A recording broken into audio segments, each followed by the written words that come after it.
जी नाजरीन, मैं हूं जुल्फ़िकार गुरामानी और मेरे साथ तैयब बलोच हैं। आज की सूरत हाल जो यहाँ पे रही इस्लामाबाद के अंदर, ख़ास तौर पे ये था कि इस्लामाबाद हाई कोर्ट में जो 3 नए जज साहिबान यहाँ जिनके तबादले किए गए हैं, लाहौर से, सिंध हाई कोर्ट से और बलूचिस्तान हाई कोर्ट से, तो यहाँ पे जो वकला थे उन्होंने कहा था कि आज हड़ताल होगी, लेकिन यहाँ हड़ताल हुई या नहीं हुई या उनको किस तरह वेलकम किया गया, ये मालूम करेंगे तैयब बलोच साहब से। तैयब साहब, क्या सूरत हाल रही? हड़ताल थी?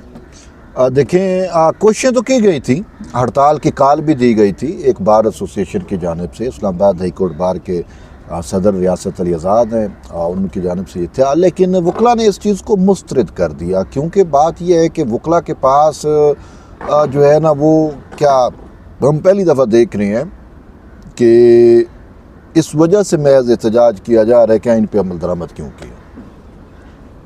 आइन टूटे, कुछ ऐसा हो तो फिर तो रीज़न समझ आती है और वो फ़र्ज़ होता है सबका। लेकिन कॉन्स्टिट्यूशन का कमांड था, आइन के आर्टिकल 200 पे इम्प्लीमेंट किया गया, लेकिन उसमें बहुत सारे दोस्त एक पर्सनल स्पेसिफिक उसकी वजह से या कुछ इस वजह से नाला हैं कि जी वो हमारे मोहसिन अख्तर कियानी साहब जो है उनकी सीनियरिटी मुतासर हो गई, फ़लाँ हो गया, फ़लाँ हो गया, तो ये वो सारी चीज़ें हैं। तो इस पर एहतजाज बनता ही नहीं है ना। तो वो एहतजाज करने की उन्होंने कोशिश तो की, लेकिन वो नाकाम हो गए। ये जो वकला तहरीक की कोशिश कर रहे थे, अब वकला तहरीकें ऐसी नहीं चलती। वकला तहरीकें उस वक्त चलाई जाती हैं कि जब आइन टूट जाए, जब बुनियादी इंसानी हकूक़ ना हो, जब क्राइसिस किसी कैफियत हो। अभी ओवरऑल आप जुडिशरी में देखें तो हमें जुडिशरी में तो कोई क्राइसिस नज़र नहीं आ रहा। हलचल ज़रूर है जुडिशल महाज पे, और इसके साथ साथ आप यूँ कह सकते हैं, मैं तो इसको यूँ देखता हूँ कि रीसेटिंग पे लगा हुआ है मैटर, ठीक है ना।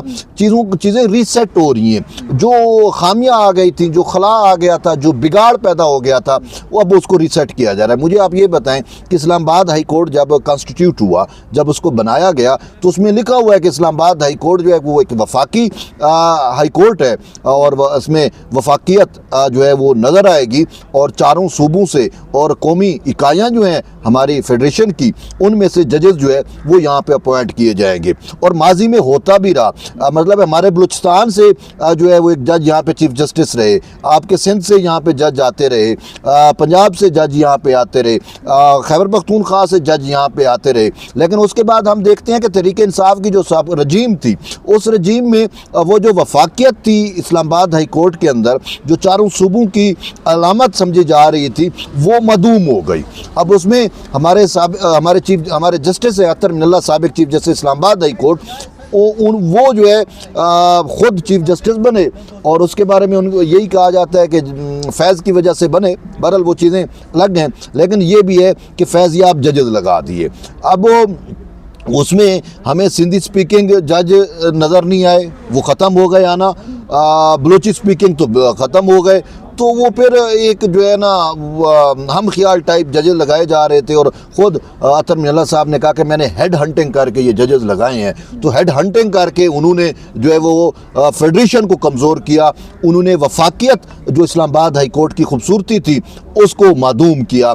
तो बहरहाल अब ये चीज़ें कहीं ना कहीं तो करेक्ट होनी थी ना, किसी ने तो इनको दुरुस्त करना था जो बिगाड़ था। तो फिर उसके बाद हमने देखा कि सदर मुमलिकत आसिफ अली जरदारी साहब की जानिब से एक जो है वो आइन के आर्टिकल 200 के तहत जो है वो 3 जजेस, पंजाब से जो है वो जस्टिस सरफराज डोगर, आपके सिंध से जस्टिस खादिम हुसैन सोमरू साहब, और बलूचिस्तान से जस्टिस मोहम्मद आसिफ जो है, इन तीनों का जो है उन्होंने तबादला कर दिया इस्लामाबाद हाई कोर्ट में, ताकि यहाँ पे जो कौमी इकाइयाँ हैं उनको मुनासिब नुमाइंदगी हो। और इसी चीज़ को ये जो जरदारी साहब ने किया, जो सदर की जानिब से ये जो तबादले किए गए, और वो यही था कि वफाकियत स्ट्रांग हो और वफाकियत नज़र आए इस्लामाबाद हाई कोर्ट में। इसको अपने चीफ जस्टिस याह्या अफरीदी ने कुछ इस अंदाज में उन्होंने बयान किया। आज भी उन्होंने प्रेस नुमाइंदों से जो है वो बात करते हुए कहा कि मेरी ये शदीद ख्वाहिश थी कि इस्लामाबाद हाई कोर्ट जो चारों इकाइयों की चीफ जस्टिस अफरीदी साहब कह जो आप लोगों से मुलाकात उसके अंदर चीफ जस्टिस ने एक तो आज की, एक इससे पहले भी की थी, और दोनों में चीफ जस्टिस जब पहले की थी ना, मेरा दिमाग खटका ये कि याह्या अफरीदी साहब कह रहे हैं कि सिंधी स्पीकिंग और बलोची स्पीकिंग जजेस आने चाहिए। तो मैं सोच रहा था कि कहाँ पे लगाएंगे, फिर मैंने कहा सुप्रीम कोर्ट में लगाए जाएंगे। तो वो अच्छा, वो सिर्फ ये नहीं है कि वो लगाएंगे, सुप्रीम कोर्ट में भी अब हमें सिंधी स्पीकिंग जजेस नज़र आएंगे, बलोची स्पीकिंग जजेस नज़र आएंगे। अभी अगर आप देखें यहाँ पे हमें बलूचिस्तान से जज, बलूचिस्तान की नुमाइंदगी तो है, लेकिन ऐसा वो नहीं है जो होनी चाहिए। अच्छा, बलूचिस्तान से जज भी हैं, जैसे जमाल खान मंदोखेल माशाल्लाह बहुत बेहतरीन जज हैं, जैसे नईम अफगान साहब हैं, तो ये जज तो बलूचिस्तान से हैं। लेकिन अगर हम वो देखते हैं कि वो जो चीफ जस्टिस ने ख्वाहिश का इजहार किया था कि हमें सुप्रीम कोर्ट में वो बलोची स्पीकिंग जज फिर भी नज़र नहीं आ रहा। अब जमाल साहब शायद बलोची बोलते होंगे या नईम अफगान साहब भी बोलते होंगे, लेकिन एथनिकली वो तो पश्तून बनते हैं ना, तो ये एक चीज़ है।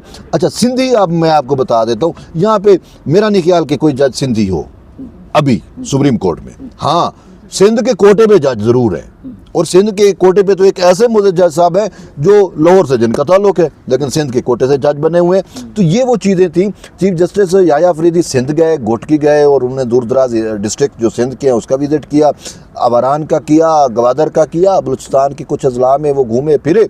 तो वहाँ पे उन्होंने कहा कि लोगों में बड़ा एहसास महरूमी है, दोनों की बात की, सिंध और बलूचिस्तान की, वहाँ के पे एहसास महरूमी है, और वो एहसास महरूमी उस वक्त ख़त्म होगा जब हम उन्हें स्टेक होल्डर समझेंगे, जब हम उन्हें ओनरशिप देंगे। तो उन्होंने कहा कि मेरे चीफ जस्टिस का अपना माइंड ये था कि मेरे उसमें ओनरशिप उनको उस वक्त होगा जब हम उनके जजेस अपॉइंट करेंगे जुडिशरी के अंदर, ठीक है।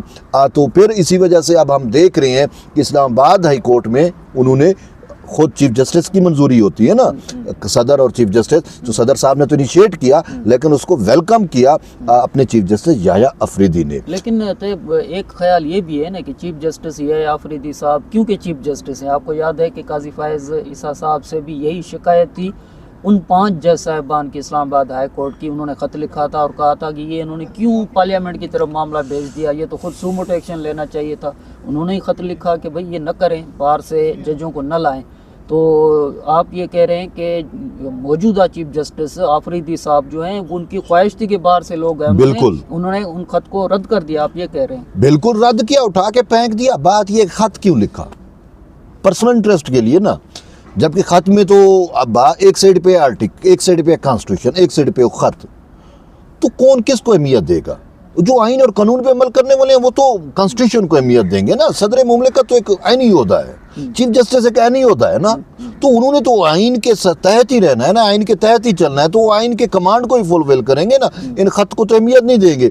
अब इन मोअज़्ज़ज़ जज साहबान ने जो 5 जजेस हैं इस्लामाबाद हाई कोर्ट के, उन्होंने खत लिखा, तो खत में यही है कि हमें बचाया जाए, हमारी सीनियरिटी मुतासर ना हो, ठीक है। और वो खत में जो उन्होंने चीज़ों को इंटरप्रेट किया, तो वो इंटरप्रिटेशन पे तो पूरी कौम सर पकड़ के बैठ गई है कि अच्छा, इस्लामाबाद हाई कोर्ट के ये जज जिनको जो आइन को भी गलत इंटरप्रेट कर रहे हैं। आइन का आर्टिकल 200 सदर को इख्तियार दे रहा है, चीफ जस्टिस साहब को इख्तियार दे रहा है कि वो यहाँ पे तबादले कर सकते हैं। वो कह रहे हैं कि नहीं जी, आइन के आर्टिकल के 200 के तहत तबादले नहीं हो सकते, तो वो आइन को ही गलत पढ़ रहे हैं ना। लेकिन एक बयान यहाँ तैयब इस तरह चल रहा है कि पहले जो जज थे वो सारे के सारे जज, यानी कि पूरे के पूरे सिस्टम जिसका आप जिक्र कर रहे हैं, वो कह रहे हैं कि ये सारे वो लोग थे जो इमरान खान को, पीटीआई को रिलीफ दे रहे थे। तो अब सारे जज ला के वो जो उनकी अक्सरियत थी उनको अक़लियत में तब्दील किया जा रहा है। बिल्कुल, वो ठीक सोच रहे हैं, ऐसा है, मैं इससे इख्तिलाफ नहीं कर रहा, लेकिन बात यह है कि जुडिशरी को जुडिशरी होना चाहिए, पॉलिटिकल एफिलिएशन नहीं होनी चाहिए। और हमने देखा ये इस्लामाबाद हाई कोर्ट के ये मुअज़्ज़ज़ जज साहबान जो लेटरबाजियाँ कर रहे थे या जिन्होंने खतूत लिखे, इन मुअज़्ज़ज़ जज साहबान तो ये वही हैं। मुझे आप बताएं, आप कितने अरसे से जर्नलिस्ट हैं, आपने कई कोर्ट केसेस भी देखे, कवर भी किए, सुने भी सही। अच्छा, कभी ऐसा हुआ है कि हमने देखा कि कोई भी केस होता है वो FIR हो, FIR पे ज़मानत मिलती है ना, केस होता है तो ज़मानत होगी ना, ठीक है। इवन के वो जो प्री बेल होती है, यानी कि अरेस्ट होने से पहले किसी के खिलाफ कोई मुकदमा बन जाता है तो वो अरेस्ट, बेल बिफोर अरेस्ट जो करते हैं, उसमें भी वो FIR देते हैं तो बेल होती है, ठीक है। इन मुअज़्ज़ज़ जज साहबान ने पता क्या किया था, बानी PTI की, इन्होंने कहा कि इस केस में भी ज़मानत मंजूर और मुस्तकबिल में भी कोई केस बनाया जाएगा तो उसमें भी ज़मानतें मंजूर। ये तो इनका हाल था यार, ठीक है। तो लेकिन तब बावजूद इसके इमरान खान जो थे वो अपने केस जो है ना पेशावर ट्रांसफ़र करवाते थे, लाहौर करवाते थे। यहाँ चीफ जस्टिस पे एतबार, अभी भी उन मौजूदा चीफ जस्टिस पे एतबार, खान को किस पे एतबार है? गोल्ड समेत पे होगा, रिचर्ड ग्रनेल पे होगा या उन पे होगा, आप और मुझ पे या सिस्टम पे तो उसको एतबार नहीं है, अपनी आर्मी पे उसको एतबार नहीं है। तैयब कि आज जो सूरत हाल थी ये था कि जो रियासत अली आज़ाद साहब थे उन्होंने मुश्तरका प्रेस कॉन्फ्रेंस में कहा था कि आज कन्वेंशन होगा, रैली निकलेगी, वकला बाइकाट करेंगे। तो आप कह रहे हैं कि जो वकला जो जज साहिबान आए उनको वेलकम किया गया और उन्होंने अपना काम भी शुरू कर दिया, काम शुरू किया। और फिर मेरे पास फुटेज पड़ी है उनके कोर्ट रूम की, वकला गुलदस्ता लेके गए, वकला गुलदस्ते लेके गए और उनको वेलकम किया। क्यों? देखे, अब वो सारे वकला तो कॉन्स्टिट्यूशन के खिलाफ नहीं है ना, मोस्टली हमने देखा कि वकला हमेशा कॉन्स्टिट्यूशन के साथ रहते हैं ना, वही वकला ही जज फिर बनते हैं ना, उनकी तो आइन के साथ वफादारी वो एक बेसिक चीज़ है वकला की, ठीक है ना। तो अब वो जो आइन को अहमियत देते हैं, आइन को मुकद्दम जानते हैं, वो तो उनकी अदालतों में पेश भी हुए, उनको जाके वेलकम भी कहा। और उनके जस्टिस सरफराज डोगर हो गए, जस्टिस खादिम हुसैन सोमरू साहब हो गए और जस्टिस मोहम्मद आसिफ साहब हो गए जो आए, उन सब के एजाज़ में पुरतायुश मतलब है एक तकरीब भी हुई, ठीक है, जिसमें उनको वेलकम कहा गया। लेकिन फिर जो वो वकला हैं जो इस टाइम आइन के ख़िलाफ़ मुज़ाहमत कर रहे हैं, वो उनकी वो सारी मूव नाकाम हो गई।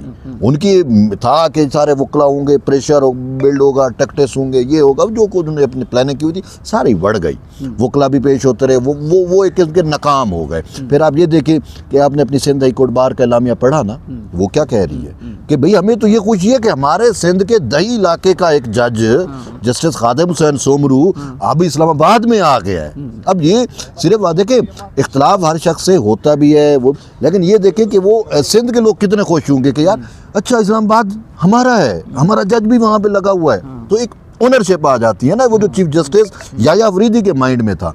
अब वो बलोच क्या सोचेंगे, वो भी यही कहेंगे अच्छा इस्लामाबाद हाई कोर्ट में हमारा बलोची स्पीकिंग जज बैठा हुआ है। तो ये एक बहुत अच्छा मैसेज गया है। अब इसको सब खुश आइंद करार दे दें, चाहे वो सिंध हाई कोर्ट बार हो, चाहे वो बलूचिस्तान हाई कोर्ट बार हो, चाहे वो सुप्रीम कोर्ट बार सेशन हो, चाहे वो पाकिस्तान बार कौंसिल हो, या इस्लामाबाद हाई कोर्ट के अंदर वकला बैठे हैं, वो आज ये कह रहे थे कि जी चलें सरफराज डोगर को आप लाहौर से तो ला रहे हैं, लेकिन लाहौर से ला के जो मोहसिन अख्तर कियानी जो सीनियर थे उनको आप तीसरे अदालत नंबर 3 पे ले गए और सरफराज डोगर को अदालत नंबर 2 यानी सीनियर उनको करार दिया और आने वाले चीफ जस्टिस भी उनको करार दिया जा रहा है।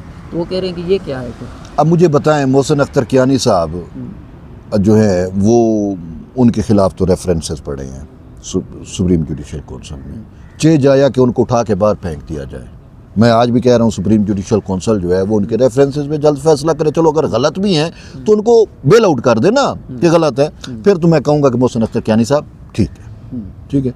अब उनके खिलाफ रेफरेंसेस हैं, वो रेफरेंसेस मैंने स्टडी किए हैं यार। अपने चैम्बर फेलो के 150 से ज़्यादा केसेस उसने अपने पास रखे और उन सबको रिलीफ दिया है। बाबर स्टार साहब भी ऐसे ही करते रहे हैं, ठीक है, अपने चैम्बर फेलो के।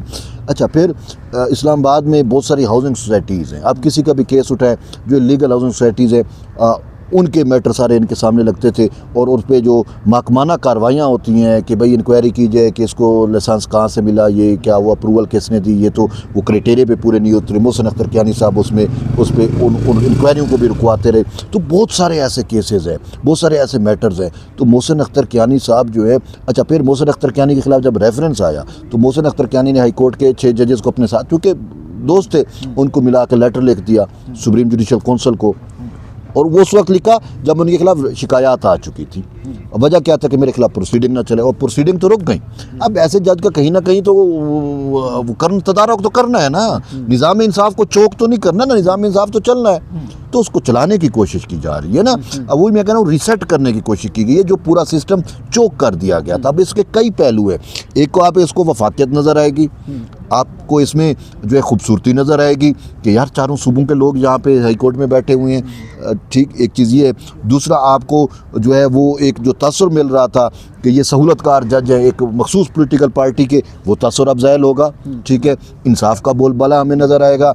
और उसके बाद जो आप देखें कि इसमें जो है वो जो यहाँ पे जस्टिस अतर मिला भी कहते रहे कि हेड हंटिंग करके मैंने जज लगाए। अब ये जो 5-6 जज लगे हैं, ये तो जनरल फैज़ लगा के गया था ना, इनको लगवा के गया था, तो अब वो जनरल फैज़ उधर वो उसमें आया हुआ है। तो अब वो चीज़ें कहीं ना कहीं तो बैलेंस होना था ना। अब एक ही पॉलिटिकल पार्टी के हम नवाज जजेस बैठे हों तो फिर तो अल्लाह ही हाफिज़ है। एक तय आखिर में ये कि जो रियासत अली आज़ाद साहब वाले थे, उन्होंने प्रेस कॉन्फ्रेंस के अंदर ये मुतालबा भी किया था कि जुडिशल कमीशन जो है वो ये इजलास भी न करे जिसके अंदर सुप्रीम कोर्ट में जो इजाफी जज साहबान आ रहे हैं, यहाँ पे इजाफी नहीं बल्कि जिनकी अभी तैनाती होनी है, क्योंकि 26वीं आईनी तरमीम का जो मामला है वो यानी पुराने जो सेटअप के साथ देखा जाए तो एक तो ये मुतालबा वो कर रहे थे, लेकिन बुनियादी तौर पे उनका मामला ये भी था कि जो जज साहबान बाहर से आएंगे तो यहाँ बिल्कुल फ्रॉम वेरी बिगनिंग यानी पहले दिन से वो शुरुआत करेंगे, उनकी सीनियरिटी नहीं होगी। तो वो भी तो आइन का जिक्र कर रहे हैं ना कि वो कैसे सीनियर हो गए कि 2 नंबर बेंच में आ गए, वो तो अभी यानी आज ही उनकी शुरू हुई है ना कैरियर जो है। नहीं, कैसे कैरियर क्या है इसका मतलब है वो जो लाहौर हाई कोर्ट में वो 5-7 साल या 8 साल गुजार के हैं वो सब ज़ाय हो जाएगा। वो तो यही कह रहे हैं ना कि वो सीनियरिटी अब यहाँ से शुरू होगी। क्यों यहाँ से क्यों होगी? उन्होंने उधर भी हलफ लिया था 7-8 साल जितना भी अरसा है उन्होंने हाई कोर्ट में भी तो गुजारा है ना। ये भी कहा था ना कि हलफ लेना चाहिए था यहाँ से, और यहाँ से 0 से स्टार्ट करना। ये नहीं, हलफ लेना क्या चाहिए था? अभी ये था कि कोई पहली दफ़ा तो हुआ नहीं है। मैं आपको कह रहा हूँ कि पहले यहाँ पे बलूचिस्तान से भी जज ट्रांसफ़र होके वो सारे इसी तरतीब के साथ आते रहे। ये खुद हाई कोर्ट में लिखा हुआ है। ये हाई कोर्ट जो है वो किसी एक सूबे की नहीं है, ये हाई कोर्ट 4 सूबों की है। वफाक है ना, तो इसमें 4 सूबों के जज होने चाहिए, सिंपल सी बात है। ठीक है, अब इनको इसमें इनको क्या एतराज़ आ गया? बात ये है तो ये जो 26वीं तरमीम पे अब बात ये है कि 26वीं तरमीम आइन का हिस्सा बन गई है। नहीं, मतलब जुडिशल कमीशन को सुप्रीम कोर्ट में नए जज लाने चाहिए, वो कह रहे हैं मत लाएं, पहले क्यों ना लाएं? बात ये है कि 8 जजेस यहाँ पे अपॉइंट होनी है 10 फरवरी को, ठीक है, सुप्रीम कोर्ट में, और ये उसको रोकने की कोशिश कर रही हैं। अब उसमें वजह क्या है? वजह यही है कि जी 26वीं तरमीम पे मोहसिन अख्तर कियानी साहब या उन्होंने कमेंट्स किए, जबकि एक जज को आपको सब जुडिस मैटर पे उसके सामने ही नहीं है, उस पर कमेंट नहीं कर सकता। वो तो खुद ज़ाब्ता अखलाक की खिलाफ वर्जी का मुर्तकब हो गया ना, उसकी यहाँ पे बरह रास्त दरख्वास्त है ना वो। अच्छा, या आपने जैसे मंसूर अली शाह ने लब कुशई की या अतर मिनल्ला ने की, ये वही ग्रुप है जो PTI को जिन्होंने मखसूस नशिस्तें देन की थी और सारा कुछ, वो सारा कुछ नज़र आ रहा है। अच्छा, 26वीं तरमीम को PTI नहीं मान रही। आज भी बानी PTI ने जो है वो आर्मी चीफ को भी ख़त लिखा और उसको कहा 26वीं तरमीम पर हमारे तफावज़ात हैं, ठीक है ना। तो अब रियासत अली आज़ाद अगर वकील बने तो उसको तो मैं वो करूँगा। अगर रियासत अली आज़ाद जो है वो काले कोर्ट के अंदर PTI का नरेटिव बिल्डर हो, PTI का परसेप्शन मैनेजर हो, तो हम तो उसकी मुखालफत करेंगे ना। हम तो उसको आईना दिखाएंगे कि नहीं जी ये आइन कॉन्स्टिट्यूशनल कमांड है, आपको इसके तहत चलना चाहिए। बीइंग वकील आप जो है वो कॉन्स्टिट्यूशन को मानने के पाबंद है, उसके तहत चलने के पाबंद है। लेकिन वो कॉन्स्टिट्यूशन इन चीज़ों को, अब 26वीं तरमीम जैसी भी है जो भी है वो कॉन्स्टिट्यूशन का हिस्सा है, मैटर सब जुडियस है, वो अभी कॉन्स्टिट्यूशनल बेंच में मैटर लगा हुआ है, उसने फैसला करना है, ठीक है ना। तो उससे पहले ये सारा कुछ प्रेशर बिल्ड करना, ये सारा कुछ करना, तो बेसिकली ये जो है ना इनके पास कुछ भी नहीं है। सिर्फ ये जो है 26वीं तरमीम से मंसूर अली शाह साहब मुतासर हुए, 26वीं तरमीम से मोहसिन अख्तर कियानी मुतासर हो रहा है। ये सिर्फ वो चूँकि रियासत अली आज़ाद उसी है हाई कोर्ट बार से ताल्लुक़ रखते हैं, तो उसको बचाने की एक नाकाम अटैम्प्ट है, प्याली में एक तूफ़ान बर्पा करने, बाकी कुछ भी नहीं है। आइन अपना रास्ता खुद बनाता है और वो बना रहा है, उसमें ना मैं आड़े आ सकता हूँ ना आप आड़े आएंगे, कोई भी आड़े नहीं आ सकता। जो आइन का कमांड है उसने फुलफिल होना है, तो ये कॉन्स्टिट्यूशनल कमांड फुलफिल हुआ है, तो बाकी उसके सामने आइन के सामने कोई शख्स, कोई इंडिविजुअल वक़्त नहीं रखता। बहुत शुक्रिया तैयब। ये सूरत हाल थी जिसमें तैयब बलोच साहब का ये कहना था कि आज कोई भी यहाँ पे रैली का इम्पेक्ट नज़र नहीं आया, या वकला का जो एहतजाज था उसका कोई भी इम्पेक्ट यहाँ पे नज़र नहीं आया, और जो आइन को करना था वो आइन ने अपना रास्ता ले लिया है। और चीफ़ जस्टिस या आफरीदी से भी जो मीडिया की गुफ्तगू हुई है या मुलाकात हुई है, तो वो भी इस बात पे खुश थे कि बाहर से मुराद ये है कि जो बाकी सूबे हैं, चाहे वो पंजाब हो, चाहे बलूचिस्तान हो, KPK हो, सिंध हो, वहाँ से भी जज साहबान को यहाँ आना चाहिए। और वो जज साहबान जो वहाँ से आए हैं यहाँ पे, खादिम सुमरो साहब, सरफराज डोगर साहब, मोहम्मद आसिफ साहब, तो उनको यहाँ पे इस्लामाबाद हाई कोर्ट में वेलकम दिया गया है। और फूल जो हैं वो वकला ख़ास तौर पे वो लेकर उनके पास गए और उनको यहाँ पे खुशामदीद कहा गया है।